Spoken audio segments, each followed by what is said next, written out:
a super fantastic sparkling day. Welcome to Porch Light Letters podcast number 2519. Today, where was your family when your family got their first television? Yes, we're digging deep into history here. So, there's, TVs haven't always been around. There was a time when a television wasn't found in every home. For many families, bringing home their first television was a major event. Neighbors would gather to watch together. Children would sit on the floor while adults found a chair. Families planned their evenings around their favorite programs, and watching television became something everyone did together. If your parents, grandparents, or great grandparents were among the first to own a television, imagine the stories they could tell. Was it black and white or color? Actually, color. I remember that. We were living in Invercargill at the time, and we were in some sort of department store, and my mum pointed to these TVs that were all on, showing black and white pictures, and she said, "See those TVs there?" And I went, "Yep." She says, "They're color TVs." And I go, "What do you mean?" And I was like 6 at the time, and I go, "What do you mean?" And she said, "They show the images are in color, not in black and white."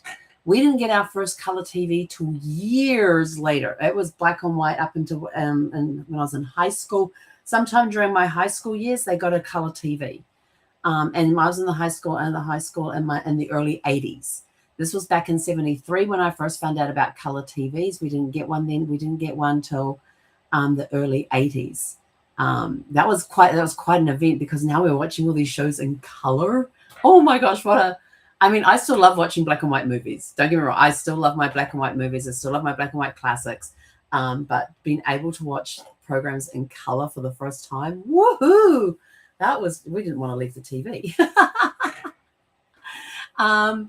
So was the TV in black or white or color? Do they remember what they watched first? What was their favorite program that everyone looked forward to each week? Up until TVs came along, in fact, even after a while when TVs came along, people would gather around the radio in the evenings, and they weren't just little radios. These were big pieces of furniture. And you'd sit around the radio in the evenings to hear the latest news. They would have radio shows on where they would have people in a studio. They'd have somebody making the sounds, and they'd have actors doing the acting out the parts with their voices, while they had sound effect guys making all the sounds and everything else. It was actually quite a production to put a show on. And they would have like live orchestras in the studio that you would hear playing and things like this. Radio shows were an event, but then TV came along. And for a long time, there was an overlap between TV and radio, because not every household had TV. Every household had a radio, and would sit around it was a family thing to sit around the radio in the evening and listen to the evening news and the shows that came on afterwards. And some of you are going, "What the heck's a radio?" Go look it up. Go Google it. Go Google what a wireless was, what a radio was. Go Google it. That's all I'm going to tell you. Yeah. You want to know what a radio is? Go find out. These memories may seem ordinary, but they help paint a picture of everyday family life.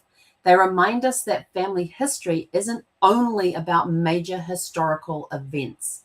It's also about the little moments that brought people together and became treasured memories. The next time you visit a family member, ask them about the first television in their home. What did they watch? Who gathered around? Was it black and white or color? What programs do they remember? How did it change family life? You might be surprised where the conversations lead. And you'll be looking at parents, grandparents, or even great-grandparents, depending on your age and the age of your parents and things. So today's family tree challenge for you is ask someone in your family about their first television they remember. Who bought it? What was the first program they watched? Was there a favorite family show? And share their stories in the comments, or write it down before it becomes a memory that's lost forever. And with that, we are out of here. Trust me, this is a fun topic. Like I said, I remember being in that department store and seeing these TVs there, and my mum said that they broadcasted in color. I had no clue what that meant. I was 6 at the time. But it wasn't until years later, when I was in my teenage years, that we actually got a color TV, because the black and white one crapped out on us. And so they replaced it with a color TV, and that was like a whole new world of programs. We're now watching programs that we had watched in black and white. We're now watching them in color, and it was just fascinating. I just remember sitting there and seeing these bright, beautiful colors.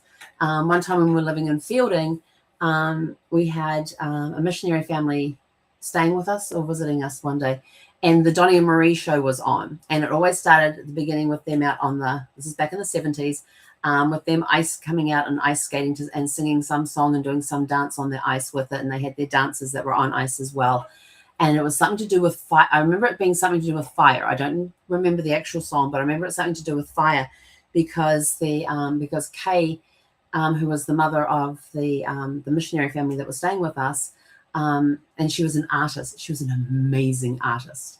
Unfortunately, she's no longer with us, but I do remember some of her artwork. We had this big, huge wall out in our backyard that was the fence / wall for the garage of the house next door, and it was very tall and very thin. And she got this picture out of one of my parents' books that were painted. It was a book of paintings of scenes in New Zealand, and she painted one of those scenes up on this giant cinder block wall, and it stood the time for years. I don't know if it's still there. Last time I was there, I walked up the house and knocked on the door and explained to them I used to live there and just wanted to check on the painting. And it was a lot faded at that time, and that was late 80s. It was late 80s when I last saw that. And they said, oh, yeah, we pressure washed it one time because it was looking really grungy. And I was just like, yeah, it's not going to last much longer with that. But anyway, and then I was in Girl Guides as well. We used to have Girl Guide boxes that we would put all of our stuff in it, our clothes, our bits and pieces that we needed to go camping with. We'd go into these boxes. And so my dad made the box, and then Kay painted it and painted Disney characters on the inside of the lid, the outside of the lid, around the four sides. It was just spectacular. And I was the only one that had a Disney thing. I had Mickey Mouse on there, and Donald Duck and Daisy Duck, and Pluto was on the inside of the cover. And you lift up the cover and Pluto was on the inside. That box is still around. It has now gone to one of her daughters who have kids that are in Girl Guides. So the box is still being used, and the tradition has been passed on. But anyway, back to the TV show. So we're watching Donnie and Marie, and we're watching it in black and white. And she's describing to us what the colors were, because the theme of the song was about fire. So she's describing the oranges and the yellow. And she says, now this outfit that they're wearing there, and describe the sequined outfit that they were wearing, and that it was in reds and yellows and oranges to represent fire, and they look like flames. And so she could see a black and white picture and was able to see the colored version of it, which was really cool. So we had it out, and we sometimes had our show colorized for us through description, which was a very cool thing to happen. So yeah. What else did we watch? And we even watched black and white movies in black and white. They'll play some of the classic movies like Ma and Pa Kettle. If you've never seen a Ma and Pa Kettle show film, they are hilarious. Ma and Pa are kind of like the Beverly Hillbillies, but not bought into the mansions, but bought into regular homes and stuff. And they ended up winning this space age house, and it was based in the 50s, I think it was. The 50s? I think it was based in the 50s.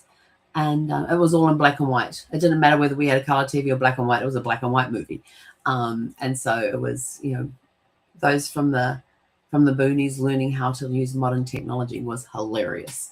Beverly Hillbilly, the Beverly Hillbillies saw that in black and white for a number of years. Yeah. Even when we got the color TV, they still showed some of the shows in black and white. So it was kind of interesting. And now I love my movies. I love watching my movies. I got myself a new TV when I got here, because I couldn't bring any from the States because of the power conversion thing. So I have got one here. I still have to get my DVD / Blu-ray player that will play both my American discs as well as any New Zealand discs that I get in later time. But I know where there is one. I just I got stuff that I got to get before then. But my goal is to get it before November, because November is my James Bond fest. So we will have to have it before then, so I can do a James Bond fest, because I missed last year's one because I was in the middle of moving. So yeah, totally didn't do James Bond last year at all. Was not impressed with that. But anyway, so go and ask your parents or your grandparents or your great-grandparents, if you're fortunate enough to have them around, what it was like to not have TV in the house, and then when did they get their first TV? What was the first show that they watched? If you look in the description for this video down below there, you will see these questions. What did they watch first? Who gathered around? Was it black and white or color? What programs do they remember? And how did it change family life? And what was that movie? Oh, Back to the Future. Back to the Future, where Marty McFly ends up at his mother's house when she was a teenager and growing up, and he's sitting having dinner with the family, and they're watching some program on TV, and he goes, "Oh yeah, this is a rerun," and they're like, "What do you mean it's a rerun? It's the first time it's been shown." So think of movies like that where they take you back in time, and you're seeing something on TV that you see in modern time as a rerun. They're seeing it for the first time. So if you turn around and say it's a rerun, they're going to be like, "What's that?" So think of things like that. So anyway, go ask your elder family members when they got a TV, when they first got a TV, what was it like? What did they do before they got TV? And then what did they do after they got TV? Did they still sit around the radio and listen to the evenings, or did the radio kind of get pushed to the side and they ended up just watching TV? So be very different watching that. And also talk about the number of channels that they had. And in those days, when they first got TVs, there was no such thing as a remote control. And some of you are going to go, "No remote control? I can hear you now. I can see you now." Yep, you're sitting there going, "No remote control. What are you doing with that?" You got up, you walked to the TV, you turned the knobs to get what you needed to get. Sometimes you had to play with the rabbit ears, which were the aerials that came with it, to get the perfect picture. Yes, I still remember those days. And sometimes you're lucky enough to be able to plug it into the wall and it went up to the aerial that was on the roof. So you didn't have to frig around with the rabbit ears inside the house, because if you just knock those just a little bit, it would take you about 20 minutes to reset the things. Yeah, they were not. Anyway, those are some of my memories of TV growing up. We had our favorite programs that we liked to watch. In fact, I will tell you my genealogy story that's related to TV. So we used to watch Dukes of Hazzard. It was on a Friday night from 9 o'clock to 10 o'clock, and we got to stay up to watch it.